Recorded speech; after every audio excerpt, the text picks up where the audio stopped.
Puncak perlawanan Nusantara terhadap kuasa Eropa di abad ke-17 terjadi pada masa pemerintahan Sultan Agung Mataram, yang merupakan penguasa ketiga Mataram Islam di Jawa. Hampir saja VOC hengkang dari tanah Jawa, namun sejarah berkata lain.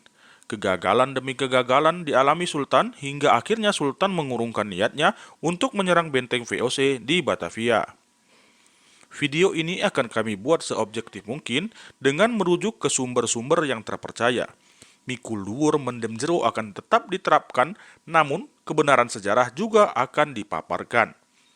Kami akan berusaha seadil mungkin dalam membahas peristiwa kelam yang pernah terjadi di bumi Nusantara yang tentu syarat makna dan pelajaran bagi generasi saat ini.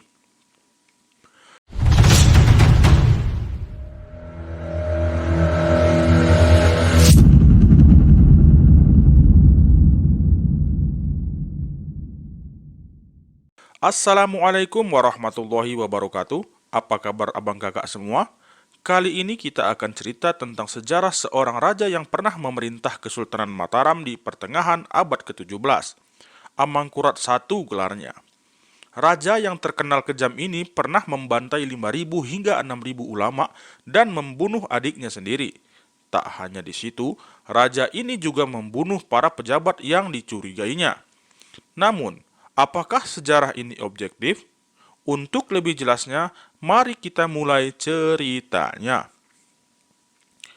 Sumar Said Murtono dalam State and Statecraft in Old Java, A Study of the Later Mataram Period 16th to 19th Century, tahun 1968 menggambarkan Amangkurat I sebagai raja yang istimewa lalimnya, oleh sebab kejam yang teramat sangat. Semenjak wafatnya Sultan Agung di tahun 1645, Raden Mas Sayyidin diangkat menjadi Raja Mataram Islam dengan gelar Susuhunan Prabu Amangkurat Agung, atau yang lebih dikenal dengan Amangkurat I. Beliau memerintah selama 31 tahun, termasuk penguasa terlama di tanah Jawa ketika itu setelah ayahandanya Sultan Agung. Masa pemerintahan beliau bercirikan agraris. Dalam serat Jayabaya, Amangkurat I dilukiskan sebagai Kalpasru Semune Kenaka Putung, atau masa kelaliman yang dimetaforakan dengan kuku yang putus. Masa lalim artinya kekejaman pemerintahan raja, dan kuku yang putus maksudnya banyaknya pejabat dan panglima yang dibunuh. Di dalam jurnal Karwawi Bangga disebutkan bahwa di awal pemerintahannya, Sultan Amangkurat I memutuskan berdamai dengan VOC. Tercatat ada 6 poin yang disetujui kedua belah pihak, yakni 1. Mengatur pengiriman utusan Belanda ke Mataram. 2. Kesediaan Belanda mengatur perjalanan ulama Mataram. 3. Pembebasan tawanan Belanda di Mataram. 4. Penyerahan orang-orang yang berhutang. 5. Saling bantu saat diserang atau perjanjian koalisi. Dan yang keenam, Mataram dan VOC bebas berlayar di Kepulauan Maluku. Perjanjian ini ditandatangani pada tanggal 24 September 1646. Loji-loji VOC yang ada di pantai utara Jawa yang telah dilarang oleh Sultan Agung akhirnya dibuka kembali. Banyak dari loji tersebut rusak parah dan ditinggalkan selama puluhan tahun. Menurut catatan National Geographic, pada tanggal 4 April 1662, Amangkurat I memperbaiki salah satu loji di Jepara dan memerintahkan seorang residen bernama David Luton untuk tinggal di sana. Sultan meminta kepada VOC untuk memenuhi poin pertama perjanjian, yakni mengirim utusan untuk menempatkan residen di beberapa wilayah. Sultan membebaskan VOC untuk membuka loji dimanapun mereka mau dengan syarat VOC dilarang menempatkan pasukan bersenjata dan meriam di tiap-tiap loji.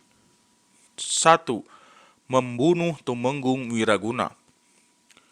Di tahun 1647, Amangkurat I mengirim Tumenggung Wiraguna ke Blambangan untuk menguasai daerah tersebut, dan Tumenggung Wiraguna gugur di medan tempur. Ada indikasi bahwa Sultan sengaja mengirim Wiraguna akibat dendam masa lalu yang mana pada tahun 1637, Amangkurat I yang ketika itu masih sebagai Adipati Anom atau putra mahkota, terbukti berselingkuh dengan istri Tumenggung Wiraguna. Hal ini tentu membuat Tumenggung Wiraguna marah dan atas dukungan Pangeran Alit yang merupakan adik Amangkurat I, Tumenggung Wiraguna dilaporkan ke Sultan Agung. Mendengar hal ini, Sultan Agung marah besar dan hampir saja mengganti putra mahkota. Namun, akhirnya atas bujukan para ulama, putra mahkota tidak jadi diganti dengan syarat putra mahkota harus dibimbing ulama sampai akhir masa pemerintahan Sultan Agung. Sultan Agung wafat di tahun 1645 dan akhirnya sang putra mahkota diangkat menjadi penggantinya dengan gelar Amangkurat I. Peristiwa inilah yang dikatakan para sejarawan barat yang menyulut dendam sang raja hingga memerintahkan Tumenggung Wiraguna untuk berangkat berperang ke Blambangan. Perlu kita pertimbangkan bahwa sang raja kemungkinan sudah merubah tabiat masa lalunya. Di bawah bimbingan ulama, kemungkinan besar Amangkurat I telah berubah menjadi sosok yang lebih soleh. Sebab beliau ditempa agama selama 10 tahun. Ini terbukti pada 6 poin perjanjian dengan VOC yang ditandatanganinya. Di poin kedua, sang sultan mewajibkan VOC untuk mengatur perjalanan para ulama, baik itu ke Tanah Suci maupun ke wilayah lain untuk menyebarkan agama Islam. Kita melihat perhatian Amangkurat I yang amat besar pada perkembangan dakwah. Tanpa bermaksud membela Amangkurat I ataupun Tumenggung Wiraguna, namun faktanya tidak ada satupun catatan sejarah yang menyatakan bahwa dikirimnya Wiraguna ke Blambangan adalah niatan sang raja untuk balas dendam atas peristiwa di tahun 1637.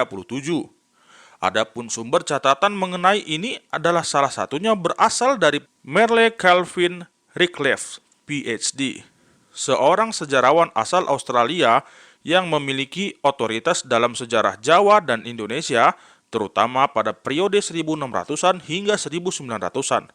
Redcliffe banyak mengutip dari laporan Richelieu van Gons, seorang gubernur jenderal VOC tahun 1619 hingga 1682.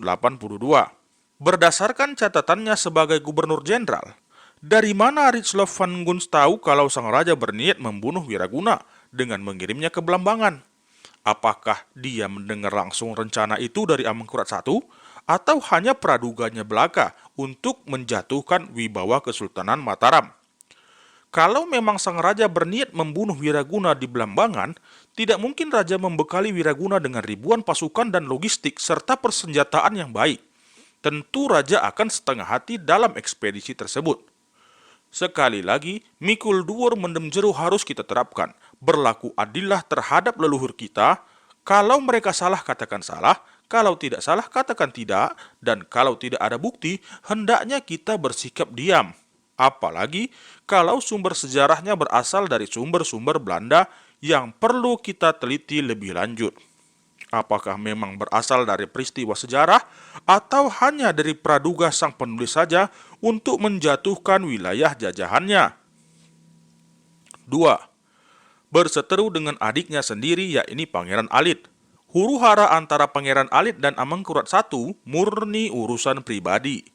Ketidakpuasan salah satu pihak atas diangkatnya pihak lain menjadi penguasa terjadi di mana-mana, tidak hanya di Kesultanan Mataram. Begitulah agaknya yang terjadi di antara kedua anak Sultan Agung ini. Sultan Agung sendiri memiliki 2 orang permaisuri, Ratu Kulon dan Ratu Wetan. Ratu Wetan adalah putri salah seorang bupati di Kesultanan Mataram yang merupakan keturunan Ki Juru Mertani. Sedangkan Ratu Kulon merupakan anak kandung Sultan Cirebon yang ketiga. Ratu Kulon merupakan ibunda kepada Pangeran Alit, Raden Mas Syahwaurat. Sedangkan Ratu Wetan merupakan ibunda dari Adipati Anom atau putra mahkota, yakni Raden Mas Sayyidin yang kemudian menjadi Sultan Mataram keempat yang bergelar Amangkurat I. Biarlah urusan menentukan siapa yang menjadi raja selanjutnya menjadi urusan Sultan Agung dan keluarganya saja. Info yang kita terima mengenai intrik dan lain hal yang merupakan khas kerajaan Ambil sebagai pelajaran berharga. Siapa kita berani mempermasalahkan siapa yang seharusnya menjadi raja dari Kesultanan Mataram? 3. Pembantaian 5.000 ulama tahun 1647. Begitu juga dengan pembantaian 5.000 hingga 6.000 ulama. Kejadian tersebut perlu dikaji ulang, sebab juga berasal dari Richelieu van Gons. Kalaupun memang benar terjadi, maka sikap kita adalah berlaku adil dengan tidak berlebihan. Perlu dicek kembali peristiwanya, walau apapun alasannya, membantai 5.000 orang apalagi ulama sangat tidak manusiawi dan sangat tidak dibenarkan. Menurut laporan Richelieu van Gons lainnya, yang merupakan gubernur jenderal Hindia Belanda dari tahun 1678 hingga 1681, sekitar 5.000 hingga 6.000 orang yang terdiri dari pria